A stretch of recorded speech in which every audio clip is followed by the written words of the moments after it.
mi mamá usó mis ahorros para la luna de miel de mi hermana.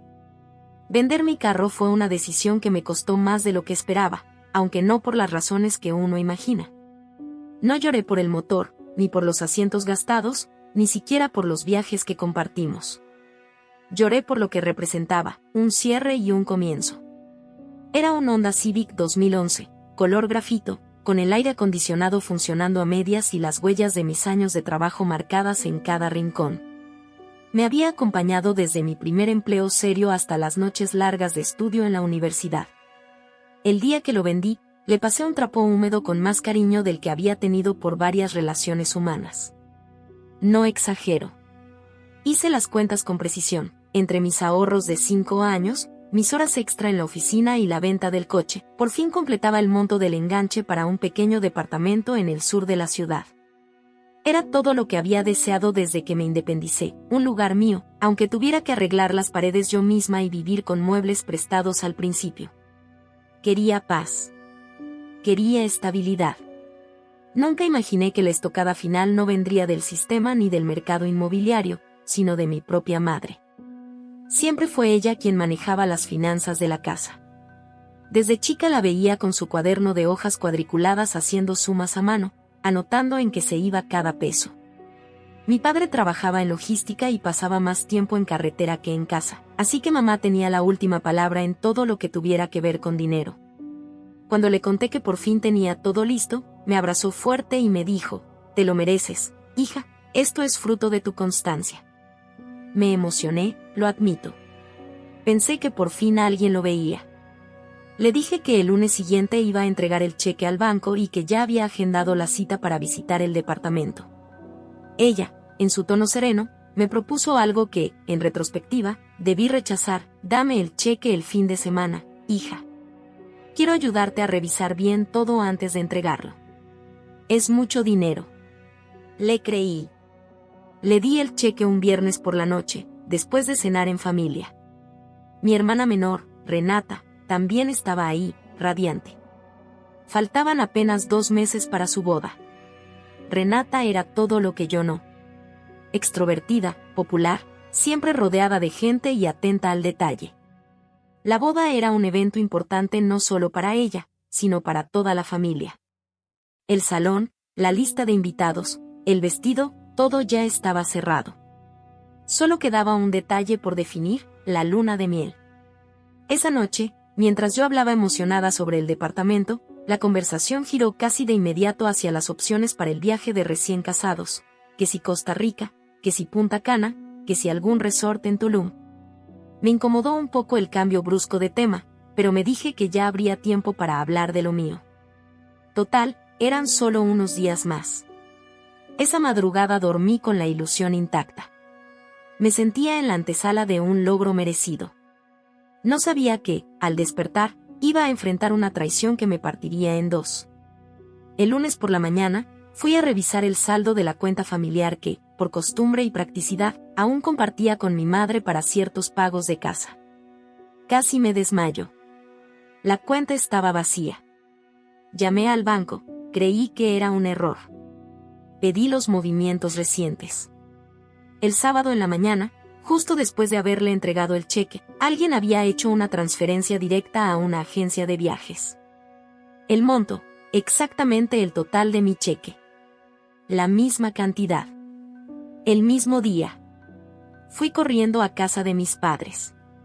Le pregunté a mi madre con la voz temblando si sabía algo de esa transferencia. Me miró sin rastro de culpa y dijo: «Sí, lo usé para pagar la luna de miel de tu hermana. No podía esperar, y tu departamento puede». Sentí que el piso se abría debajo de mí. Le pregunté si estaba bromeando, si había perdido la cabeza. Me respondió con una frialdad que no le conocía: «No seas dramática, mía. Ya tendrás tiempo para tu casa. Tu hermana lo necesita ahora». La rabia me brotó como una fiebre mal contenida. Intenté razonar, exigir, reclamar, pero cada palabra rebotaba en su tono autoritario como si yo fuera una niña berrinchuda. «Tu hermana se va a casar. Tú ni siquiera tienes pareja.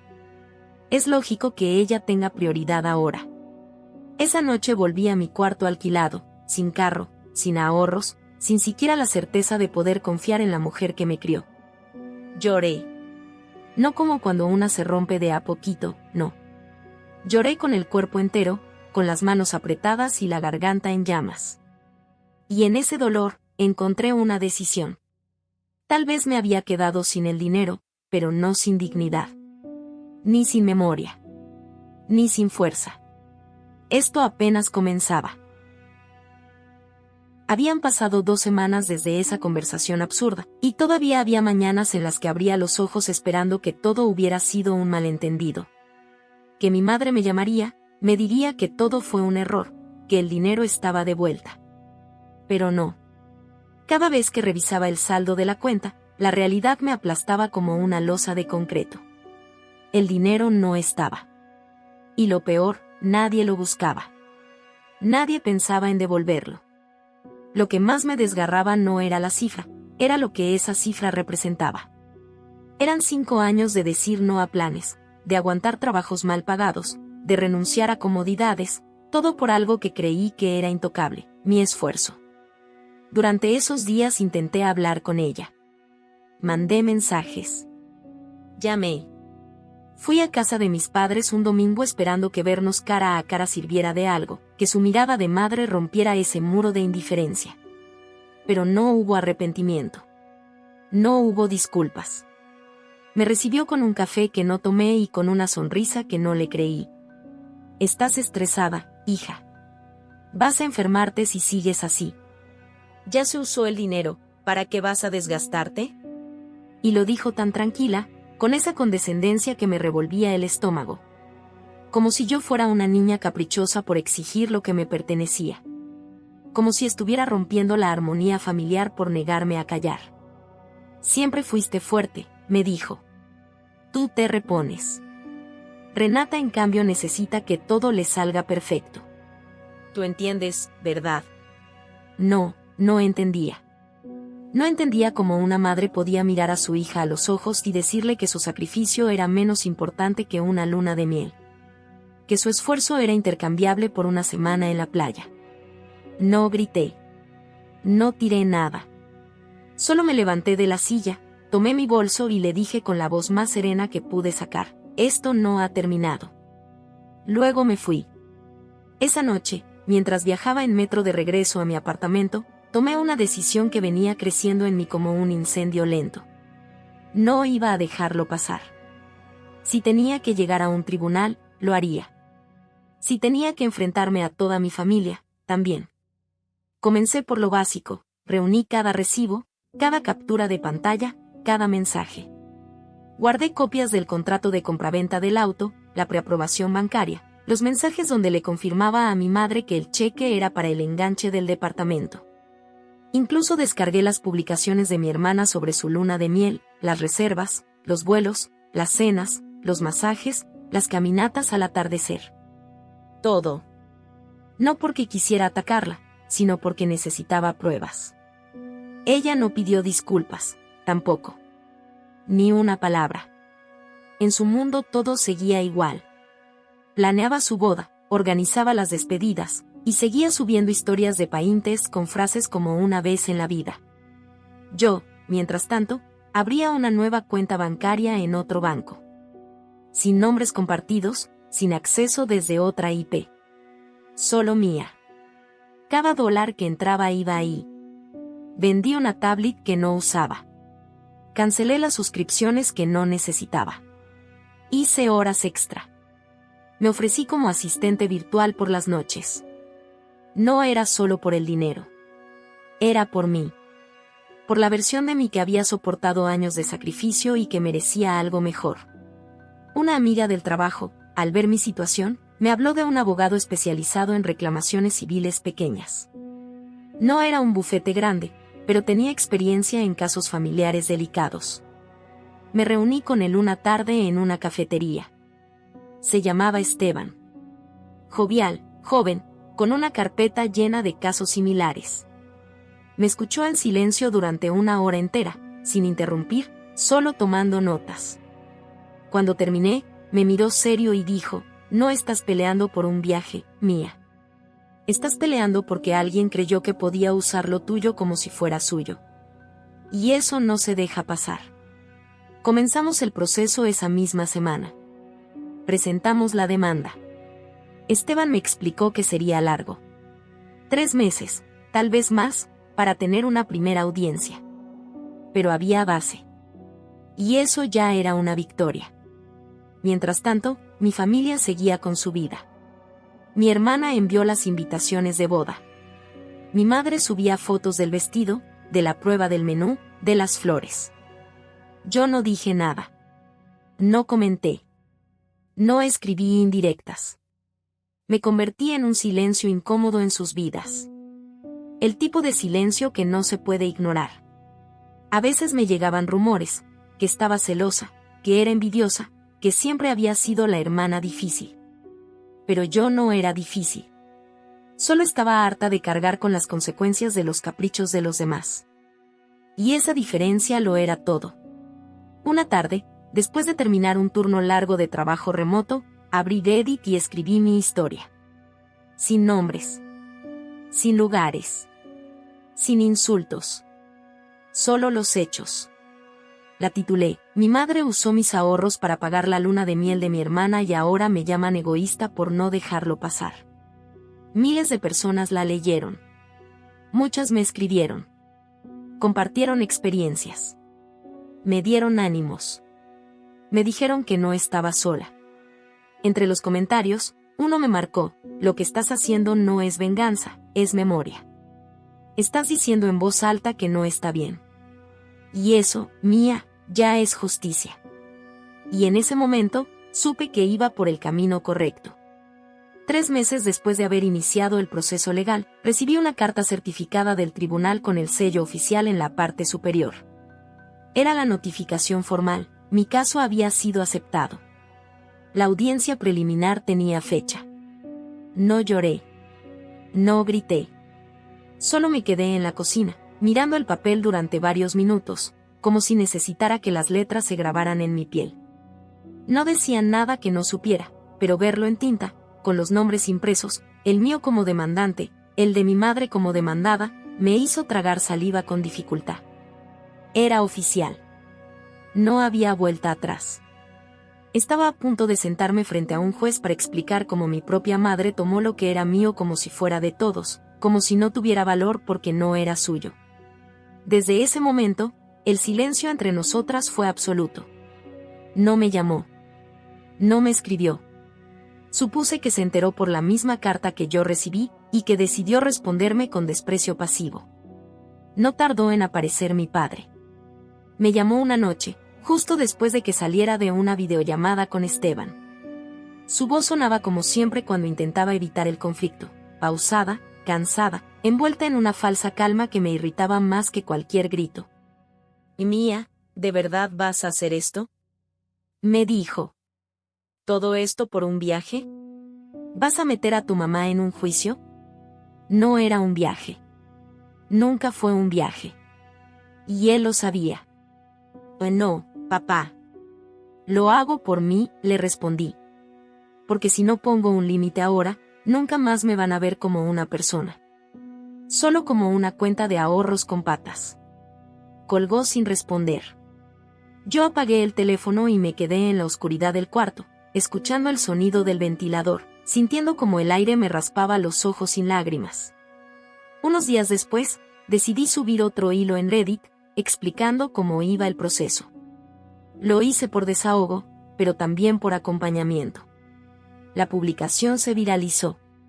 Me llegaron mensajes de gente que había pasado por lo mismo, padres que usaban el dinero de sus hijos, hermanos que robaban herencias, tíos que se apropiaban de propiedades. Historias de dolor escondidas en la estructura de la familia primero, como si eso fuera excusa para pisotear a los más callados. Uno de los comentarios me recomendó contactar con un paralegal que ofrecía orientación gratuita en Arizona a cambio de compartir casos anónimos en su blog educativo. Se llamaba Gabriel. Le escribí. Nos conocimos por Zoom. Tenía una energía eléctrica, hablaba rápido, tomaba notas con una concentración envidiable. Después de escuchar mi historia, me dijo algo que se me quedó clavado en la memoria. No estás reclamando dinero, Mia. Estás reclamando respeto. Lo que te quitaron no fue solo un cheque, fue el derecho a decidir sobre tu vida. A partir de ahí, empezamos a trabajar juntos en la estrategia de la audiencia. Gabriel era metódico. Me enseñó a hablar sin desviarme, a presentar pruebas de forma ordenada, a respirar antes de contestar una pregunta hostil. Yo no era abogada, pero sabía leer. Sabía contar una historia. Y esta vez, la historia era mía. Mientras todo eso pasaba, Renata seguía adelante con su boda. Publicaba todo, las pruebas de maquillaje, las reuniones con el DJ, los regalos de la despedida de soltera. Era como si viviera en otro mundo. Y tal vez era así. No necesitaba buscarla. Las fotos me llegaban solas, gracias a las redes compartidas, a los algoritmos que parecían empeñados en recordarme por qué estaba haciendo todo esto. Un día, entre sus publicaciones, vi una historia con un título cursi, Nuestro paraíso confirmado Ibisco, y un enlace directo al resort en la costa donde pasarían 10 días de luna de miel. Vuelos en primera clase. Habitación con jacuzzi. Servicio privado de masajes. Excursión en helicóptero. Todo pagado. Todo registrado. Captura tras captura, añadí los detalles al expediente. Gabriel me ayudó a hacer una línea de tiempo, el depósito del cheque, la transferencia del sábado, la publicación del domingo, los gastos de la cuenta compartida. Todo calzaba con precisión quirúrgica. El día de la audiencia preliminar llegó con el cielo encapotado. Me presenté sola. Llevaba mi carpeta con las pruebas y una libreta de notas. Me temblaban un poco las manos, pero no los pies. Estaba firme. Mi madre llegó con su abogado. No me saludó. No me miró. Llevaba su abrigo beige, ese que siempre usaba cuando quería verse digna, poderosa, por encima de todo. Durante la audiencia, su abogado argumentó que el dinero había sido entregado voluntariamente, que era parte de la economía familiar, que no existía una obligación formal de devolución. Yo respondí con hechos. Mostré los mensajes, los recibos, el contrato de compraventa, la preaprobación bancaria, la conversación donde le decía claramente que era para el departamento. El juez, hombre mayor, canoso, con cara de haber visto demasiadas peleas absurdas en su vida, no dictó sentencia ese día. Pero dejó claro que había evidencia más que suficiente para continuar el proceso. Cuando salí de la corte, no me sentí victoriosa. Me sentí agotada. Pero también distinta. Ese día, bajo el cielo gris y el aire caliente de la ciudad, sentí que había cruzado una línea. Ya no podía volver atrás. No era solo por el dinero. Nunca lo fue. Era por esa parte de mí que durante años se quedó callada. Por la hija que tragó injusticias para no romper la paz. Por la mujer que, por fin, había dicho basta. Y esa mujer no pensaba retroceder. Pasaron poco más de 6 semanas desde la audiencia preliminar hasta que la corte fijó la fecha oficial del juicio. Lo supe un jueves a las 8:02 de la mañana, cuando vi la notificación en mi correo electrónico. Había otra copia física esperándome en el buzón cuando bajé por un café. Leí la carta en silencio, con el mismo gesto que uno tiene cuando recibe un diagnóstico inevitable. No lloré. No me asusté. Solo asentí para mí misma, como si estuviera confirmando lo que ya era un hecho. Me quedaba un mes para prepararme. Pero la verdad era que llevaba preparándome toda la vida. Cada vez que me hicieron sentir que pedir justicia era ser difícil, cada vez que me pidieron ceder para mantener la armonía, sin importar lo que costara. Con Gabriel nos reuníamos una vez a la semana por Zoom. Él era inflexible con el orden, con la estructura, con cada palabra. En la corte no digas que te rompieron el corazón, me decía. Decí cómo, cuándo y por qué te rompieron el bolsillo. Con su ayuda, armamos un expediente limpio, sólido, cronológico. Cada paso estaba documentado, el cheque entregado, la transferencia bancaria, la preaprobación hipotecaria, los movimientos de la cuenta familiar, la prueba de los gastos en el resort, los vuelos, los paquetes románticos, los cargos con fecha y hora. Era tan exacto que dolía. En paralelo, algo inesperado comenzó a pasar. La historia que publiqué en Reddit fue replicada por varios foros, traducida a otros idiomas, incluso contada por uno de esos canales de YouTube con voces digitalizadas y dibujos animados. Eso generó algo nuevo, atención. Me escribían personas de todas partes. Me contaban sus historias. Me preguntaban qué podían hacer. Me agradecían por decir lo que ellos no se atrevían ni a pensar. Fue ahí cuando decidí abrir una cuenta de TikTok. Subí un video sencillo, grabado en mi sala, con luz natural y sin maquillaje. Conté mi historia. Sin nombres. Sin adornos. Solo la verdad. El video se hizo viral. En una semana tenía más de 200,000 vistas. En un mes, ya tenía una comunidad.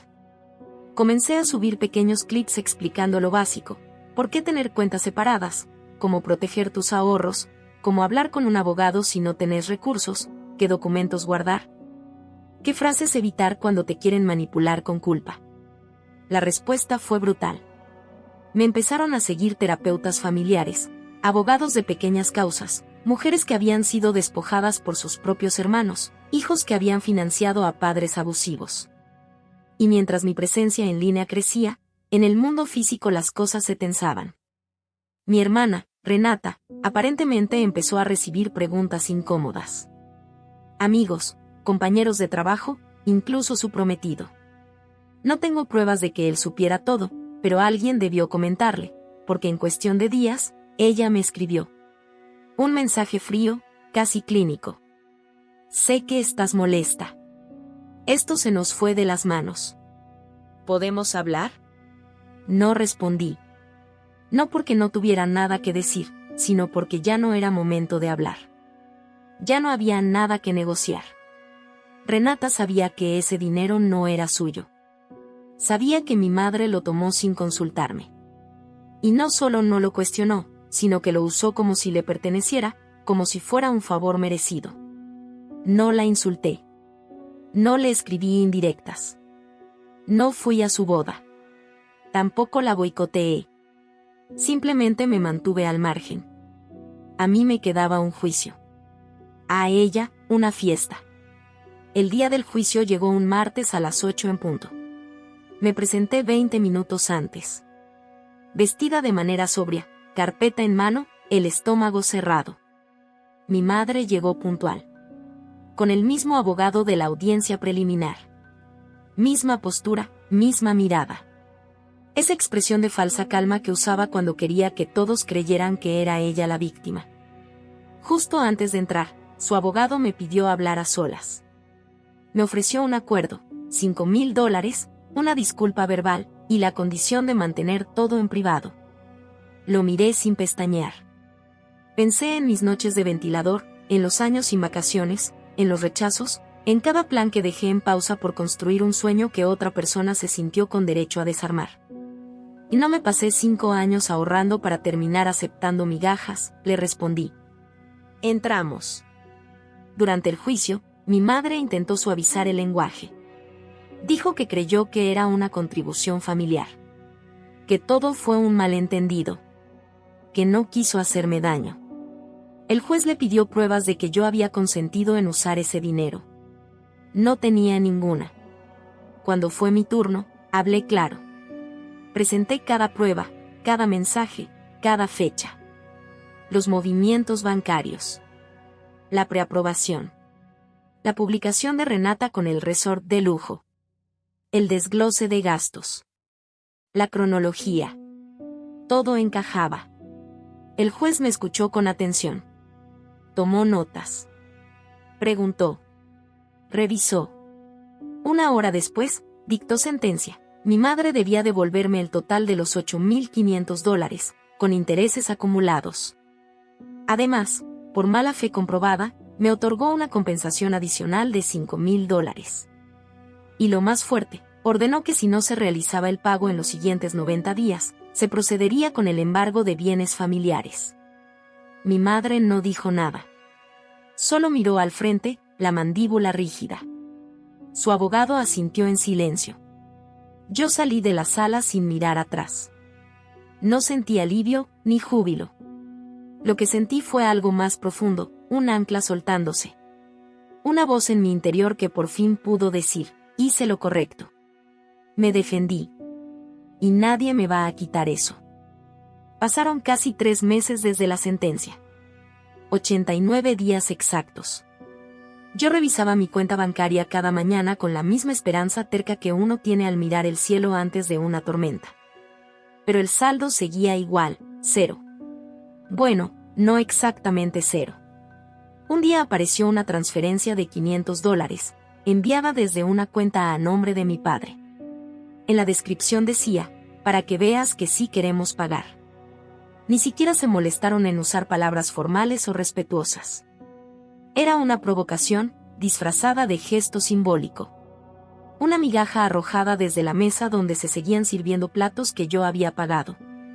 Esa misma tarde llamé al tribunal y solicité la ejecución de la sentencia. Ni me tembló la voz. Tampoco sentí culpa. La justicia no es rencor. Es límite. La corte autorizó el embargo inmediato de parte del salario de mi padre, quien figuraba como copropietario de la vivienda familiar. Se notificó a su empleador, y empezaron a descontarle mensualmente un porcentaje fijo hasta cubrir el monto total, incluyendo intereses y honorarios legales. Pero eso no fue todo. También se colocó un gravamen sobre la propiedad de mis padres. Aquella casa donde me criaron, con su reja oxidada y las macetas descuidadas, quedó legalmente bloqueada para cualquier operación de venta o refinanciamiento. Una anotación judicial que decía, aquí se vulneró un derecho, y esto es lo que cuesta. La noticia corrió como pólvora. Me lo contó una prima lejana. Dijo que mi madre fue al sheriff llorando, diciendo que su propia hija quería dejarla en la calle. Empezaron a circular versiones alteradas, donde yo era la villana, la desalmada, la resentida. Que si estaba celosa de Renata. Que si siempre fui una persona difícil. Que si mi meta era destruir a mi familia justo antes de una boda. Yo no respondí. No fui a dar explicaciones. No aparecí en reuniones. No levanté la voz. Simplemente seguí con mi vida. Desde mi apartamento alquilado, seguí trabajando remoto, subiendo videos a TikTok, construyendo una comunidad de personas que, como yo, habían descubierto que el abuso también puede venir disfrazado de amor familiar. Cada nuevo pago que entraba por el embargo era un recordatorio de que mi límite había sido respetado. Un día, una seguidora me escribió: gracias a ti abrí una cuenta a mi nombre. Gracias a ti, por primera vez, sentí que no estaba sola. Y lloré. Porque ahí estaba. El sentido. El eco. Con esos ingresos, más los que empezaba a ganar con mis redes, logré lo impensado, reunir de nuevo el enganche para un departamento. Esta vez no lo pensé 2 veces. Llamé a una corredora que ya conocía. Visitamos varias opciones. Encontré uno sencillo, bonito, con seguridad 24 horas y parqueadero techado. No era lujoso, pero era mío. Firmé los papeles con las manos firmes y el corazón en calma. 1 año antes me habían quitado todo. Pero ahora recuperaba algo más importante, mi lugar en el mundo. Y como si la vida tuviera un sentido del humor particular, 1 semana después supe que Renata se había mudado con su esposo a un condominio, justo a 3 cuadras del mío. No lo sabía al comprar. Fue casualidad. Cuando la noticia se filtró en la familia, una tía me llamó a advertirme que tal vez sería incómodo. Que quizá debía evitar aparecer por ahí para no causar tensiones. Yo le respondí tranquila. La que debería sentir vergüenza no soy yo. Días después, Renata organizó una parrillada para estrenar su hogar. Invitó a toda la familia, menos a mí. Una vecina que me seguía en redes me comentó que había música, decoración, fotógrafo. Esa tarde fui a una tienda local. Mandé imprimir una cinta con letras grandes que decía: gracias por el patrocinio involuntario. Firmado, La Justicia. La colgué en la entrada del complejo, en el lado opuesto al suyo. No fue rabia. Fue ironía. Fue cierre. Según supe, Renata la vio. Y lloró. frente a los invitados. No sé si entendió. No sé si le pesó. Pero esa ya no es mi carga. Días después, el abogado de mi madre hizo la transferencia completa. Todos los pagos, intereses, y los 5.000 extra por daños. Cuando me preguntaron si quería levantar el gravamen, dije que sí. No por compasión. No por reconciliación. Sino porque ya no lo necesitaba. Lo mío ya estaba de vuelta. Había ganado. No la guerra. No al conflicto familiar. Había ganado mi derecho a decir basta. A no dejarme. A no callar. Pasó más de un año desde que firmé las escrituras de mi nuevo hogar. La historia completa quedó como parte de mi contenido más visto. Mi comunidad creció. Me invitaron a podcast, a charlas virtuales, incluso a un foro sobre límites familiares y finanzas. La vida se volvió tranquila. Por fin. Ya no me escriben para pedirme favores. Ya no tengo que justificarme por cada no. Ya no siento esa culpa que se cuela cuando decís que no podés más. No hablé más con mi madre. La última vez que supe de ella fue por una publicación en redes. Compartió un versículo sobre el perdón y una reflexión indirecta sobre los hijos ingratos que se ciegan por el resentimiento. No le respondí. No porque no tuviera razones, sino porque entendí que no vale la pena educar a quien no quiere aprender. Con mi padre tuve un par de conversaciones cordiales. Me escribió para mi cumpleaños. Me deseó lo mejor. Le respondí con cortesía, pero sin abrir puertas. La Renata que me robó los ahorros vive cerca, pero lejos. Su matrimonio, según supe por terceros, no va bien. Problemas de comunicación, de carácter. Su esposo ya no soporta su necesidad de validación constante. Yo no me alegro. Pero tampoco me inmolo. El daño que alguien hace, lo acaba enfrentando solo. Mi auto nuevo no es caro, pero es mío. Mis muebles no son de diseño, pero los elegí yo. Mi vida no es perfecta, pero no la debo a nadie. Aprendí a cocinar para mí. A dormir en paz. A ponerme música y limpiar los domingos sin que nadie cuestione mis elecciones. Aprendí que la familia no siempre es hogar, y que no todo lo que duele merece volver. A veces me cruzo con Renata en la tienda. Bajamos la mirada. Fingimos que no nos vemos. Está bien así. Yo ya no le debo conversación. Ni explicación. Ni perdón. Yo ya no cargo con remordimientos ajenos. Tengo lo mío. Mi espacio. Mi voz. Y sobre todo, tengo mi paz. No olvides dejar tu opinión en los comentarios, dejar tu like y compartir este video.